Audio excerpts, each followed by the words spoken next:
It's that time of the year. Your vacation is coming up. You can already hear the beach waves, feel the warm breeze, relax, and think about work. You really, really want it all to work out while you're away. Monday.com gives you and the team that peace of mind. When all work is on one platform and everyone's in sync, things just flow. Wherever you are, tap the banner to go to Monday.com.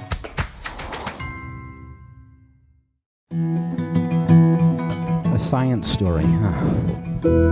These NYU scientists, I felt right. I was so and I just thought, well, I had figured it out. It was that golden moment. Because science was on my side.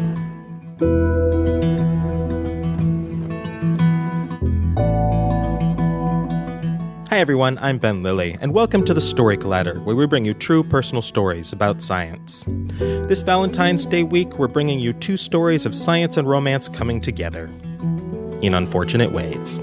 Our first story this week is from Faith Dukes. It was recorded in September 2016 at Oberon in Cambridge, Massachusetts. The theme was Turning Points.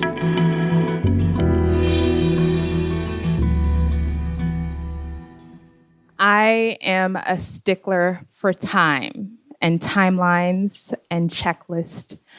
And I have visions of vision boards and goals that I have for my life. And I have probably had more fights with friends or breakups because someone was late or changed our plans at the last minute.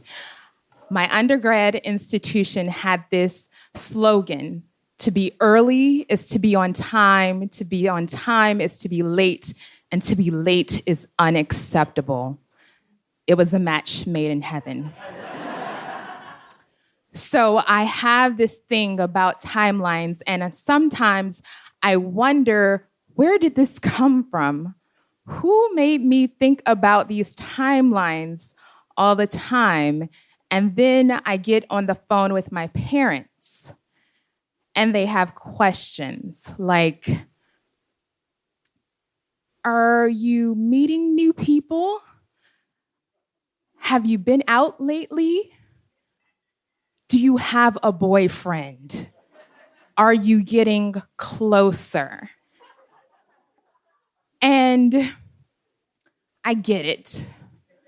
I'm on bridesmaid dress number 8 or 9. And they can no longer congratulate me on being a good friend. It's more like, that's nice. I'd eventually like to go to your wedding one day. And so we have these conversations. And again, I get it. It's frustrating, but I get it. And I know that underneath those questions are real questions. Are you happy? Are you leading a fulfilled life? Did we do everything right with you? Are you okay? And sometimes I hang up the phone and I go, is everything okay? Is there anything wrong with me? And I think about it, and I think about those answers.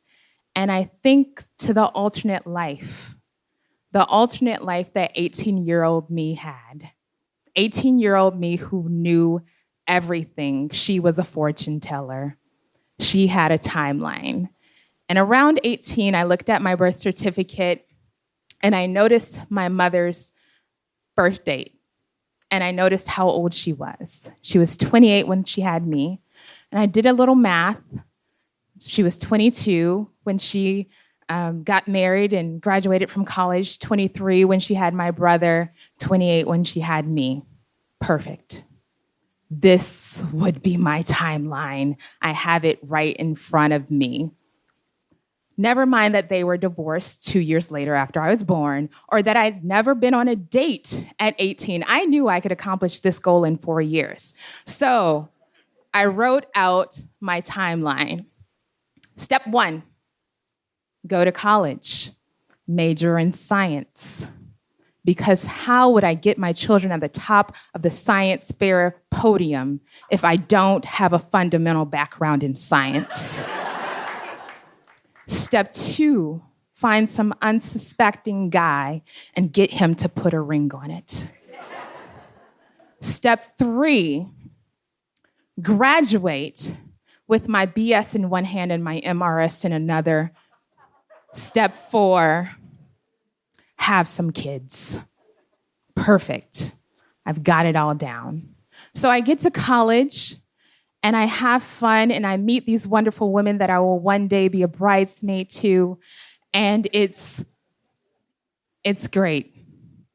But I get to graduation with my BS in one hand and no ring on the other. And I'm okay with this because nobody else is getting married yet, and I still have a little bit of time, so I do what any self-respecting student would do, and I give myself an extension.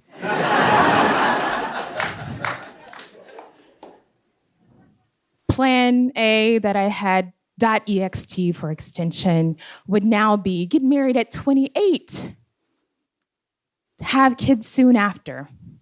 We'd be good. So I start on that alternate path of going to grad school.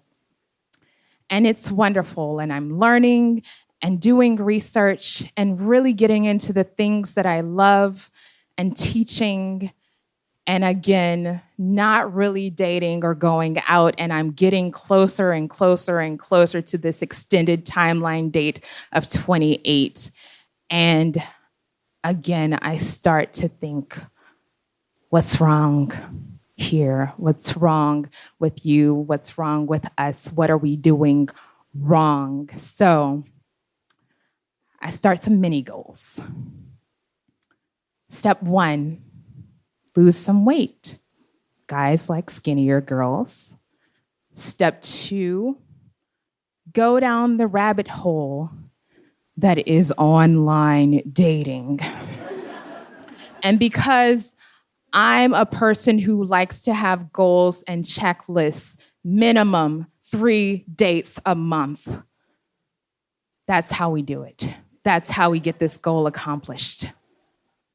Step 3, again, meet that guy. Step 4, have kids, you know. We got it. So we do those things. I join an MMA gym. And I'm getting closer to graduation, and I found this love for boxing. And I'm also 50 pounds lighter, and I also have this PhD in chemistry. And it's exciting. And I also realize along with it, I have this family of women who box as well, and this family of women who've had me be at their sides on their big day, and their children who call me auntie, and the biological family that I have that supports me in every step of the way. And I have kids.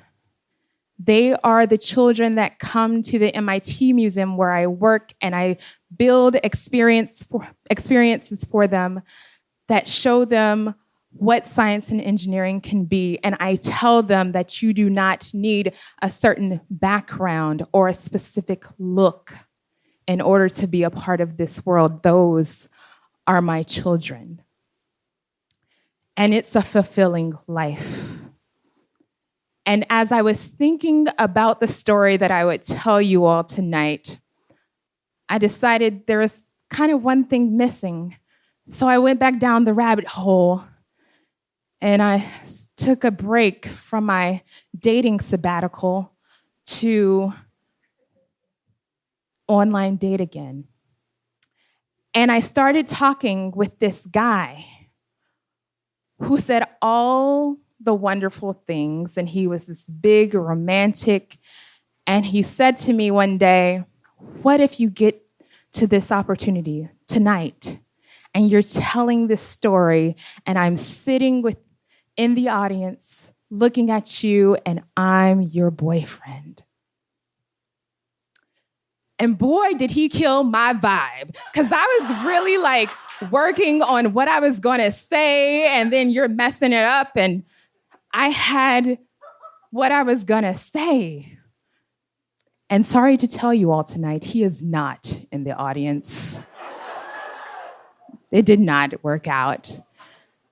But it reminded me that even pragmatic me is sometimes a sucker for romance. And even if it hasn't happened yet on my checklist, it still could. So now I have an asterisk by it, which means it's still possible. It hasn't happened yet, but the story is untold. This journey has not been lived yet, but it's great so far. And so on the journey with these untold stories, I may not know what's happening yet, but sometimes I get some answers. The first is, yes, Mom and Dad, you did do a good job. And the second is, no, Faith, there is nothing wrong with you. Thank you.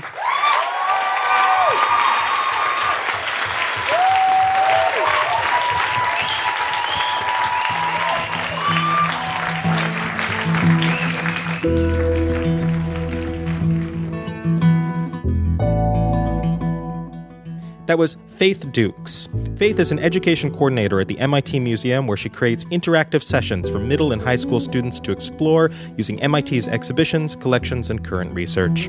Her dedication to outreach is extended to the local community, where she chairs the Boston Blueprint Conference for middle and high school girls. Stay tuned for the next story after this message from our sponsor.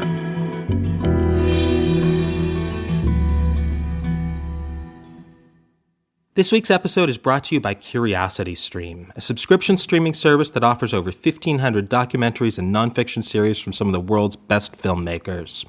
CuriosityStream is the world's first ad-free nonfiction streaming service.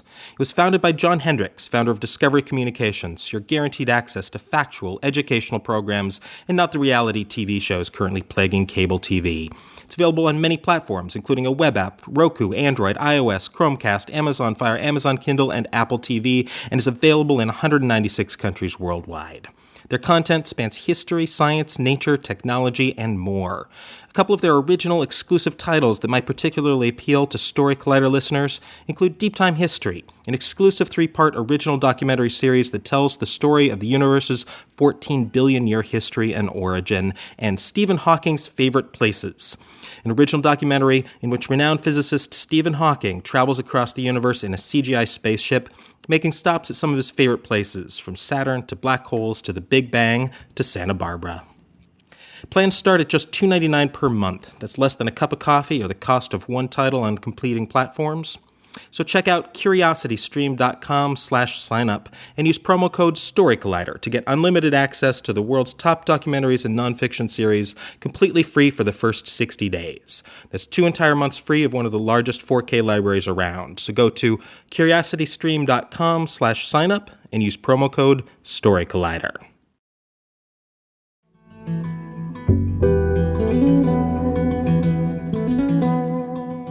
Welcome back. Our second story today is from Cara Gael O'Regan. It was recorded in August 2016 at the Wild Project in New York City as part of the Festival of the Unknown.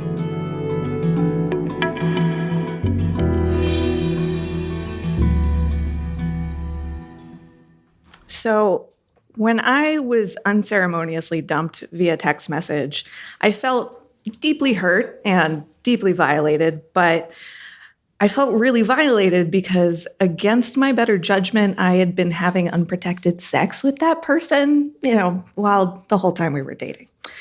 And I felt especially violated once he told me that he was also doing that with other people the whole time, and I had no idea.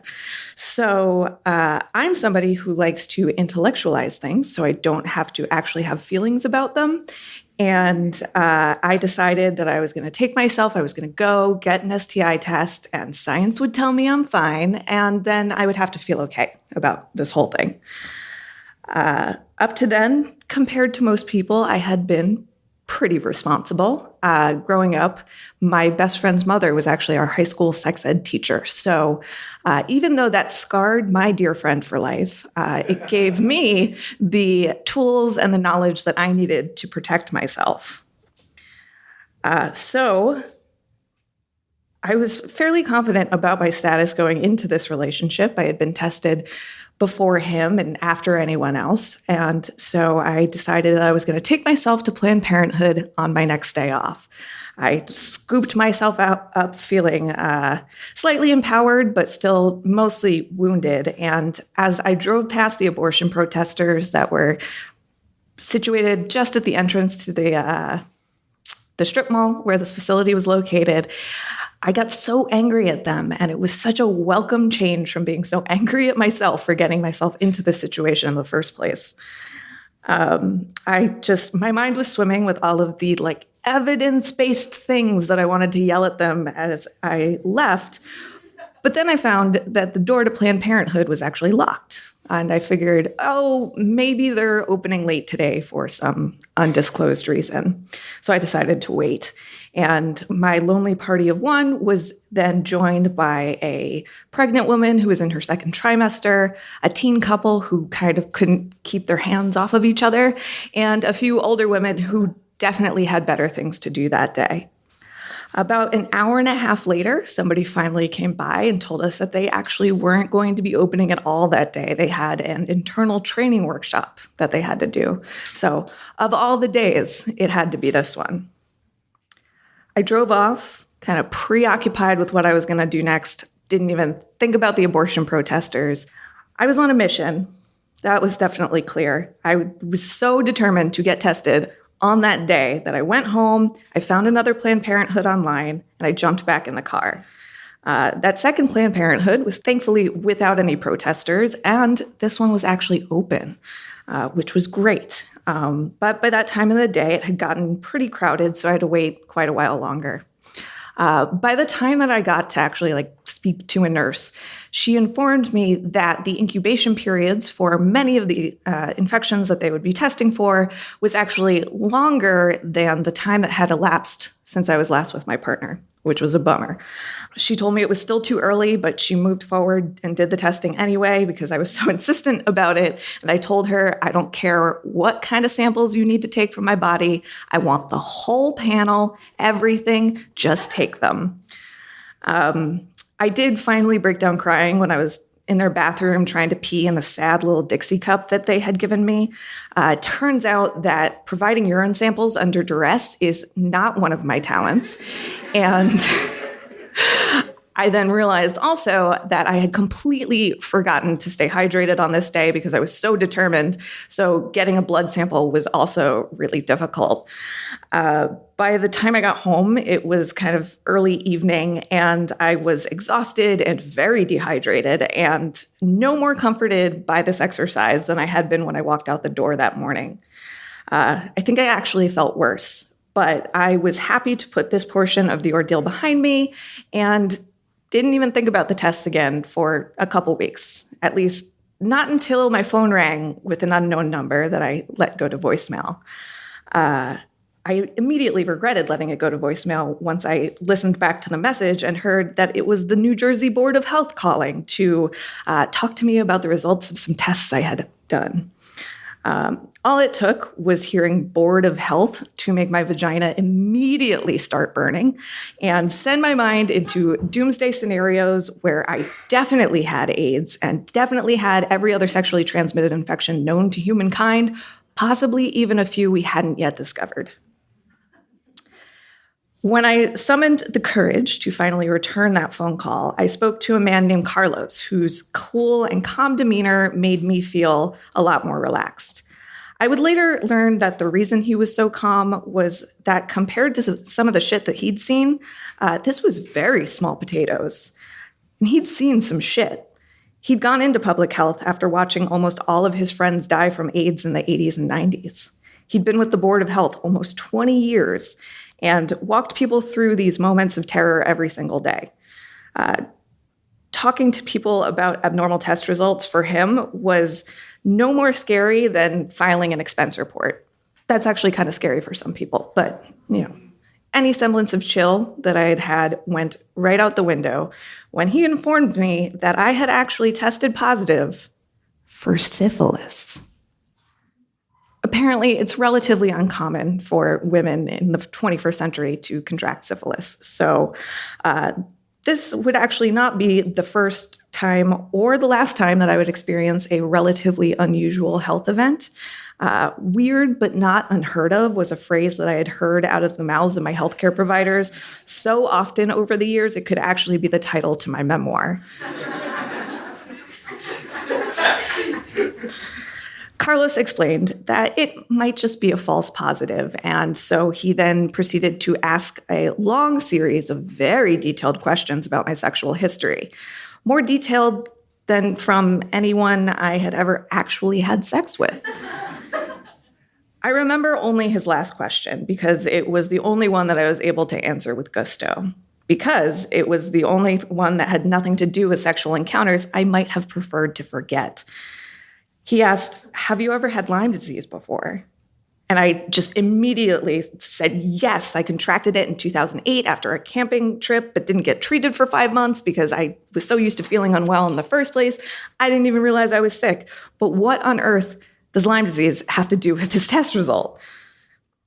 He then explained that the Lyme bacteria and the syphilis bacteria are actually both spirochetes, and they're kind of cousins of each other. So these diagnostic tests are looking at the presence of the antibodies and not for the presence of the bacteria itself. So hilariously, it's actually possible for a past Lyme infection to cause a false positive on a syphilis test.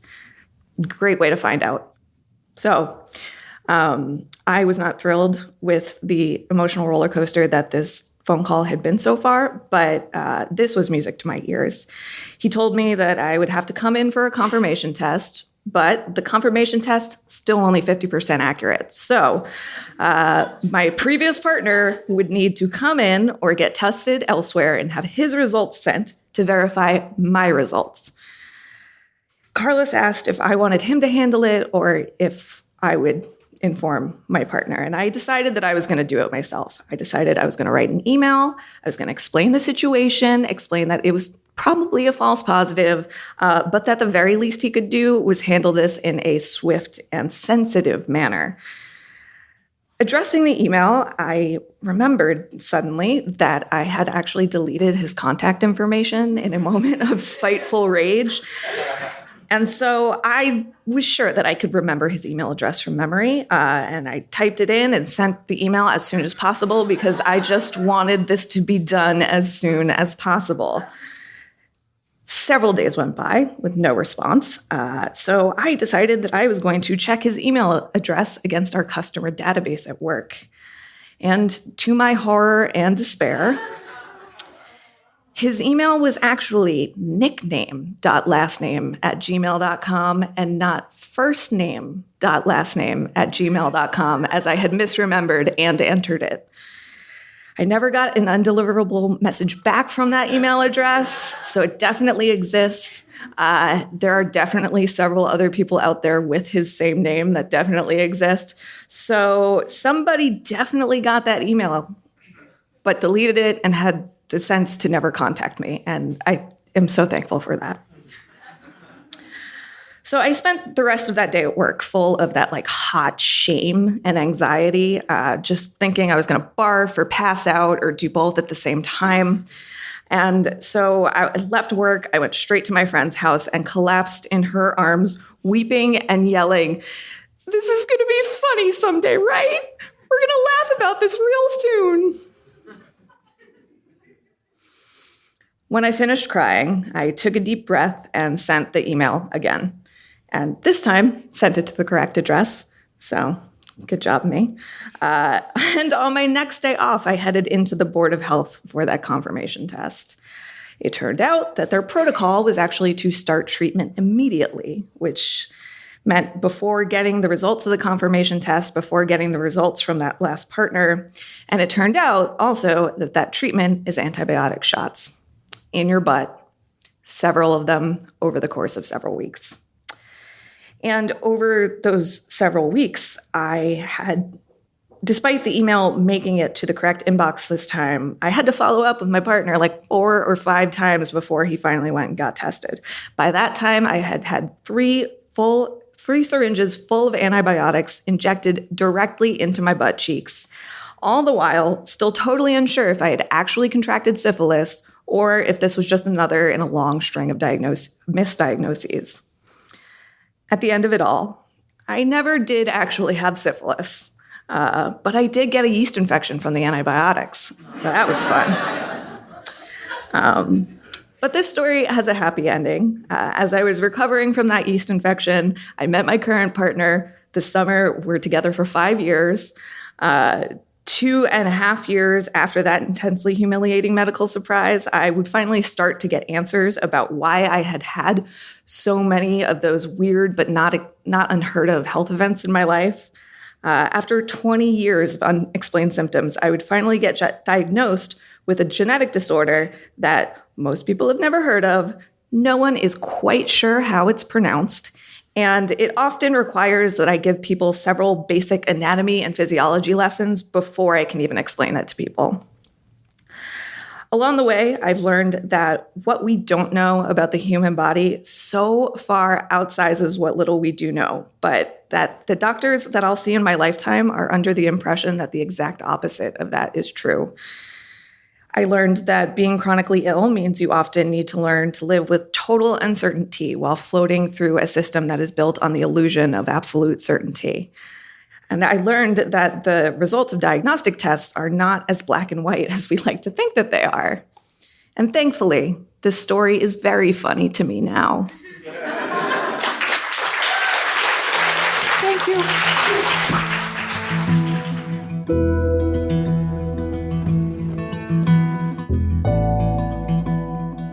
That was Cara Gael O'Regan. Cara's an artist, health advocate, and podcaster who has more than 2 decades of lived experience with complex chronic illness. Her podcast, In Sickness and in Health, features interviews with people about their relationships with their bodies and discussions about the intersections with chronic illness, disability, healthcare, and mortality. She tweets about life and living with chronic illness at Bimpse, at BIMPSE. If you enjoyed today's story or are a fan of the podcast, please consider subscribing or writing us a review on iTunes. It helps us climb up the rankings, and that helps new listeners find the podcast. This project was supported by Science Sandbox, a Simons Foundation initiative dedicated to engaging everyone with the process of science. The Story Collider is produced by me, with Brian Wecht, Aaron Barker, R.A. Daniel, Christine Gentry, Shane Hanlon, Rosie Waldron, Cassie Soliday, Nissa Greenberg, and Liz Neely. The podcast is produced by Zoe Saunders, and the theme music is by Ghost. Special thanks to Oberon and the Wild Project for hosting the shows, and to Capitalism for Valentine's Day. Thanks for listening.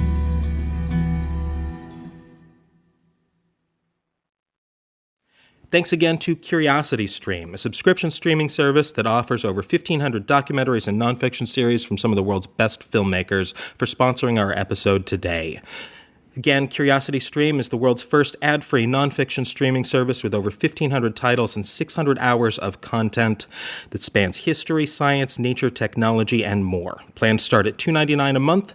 Go to curiositystream.com/signup and use promo code StoryCollider for unlimited access to the world's top documentaries and nonfiction series completely free for the first 60 days. Our kids have said to us since we moved to Minnesota, we are far more active than we've ever been anywhere else we've ever lived. Moving to Minnesota opened up a lot of doors for us. Just this overall sense of community, of values that, Minnesotans have. It's a real accepting, loving community, especially with 2 young kids. See why CNBC ranks Minnesota number 4 best state to live and work. A great place to work, an even better place to live.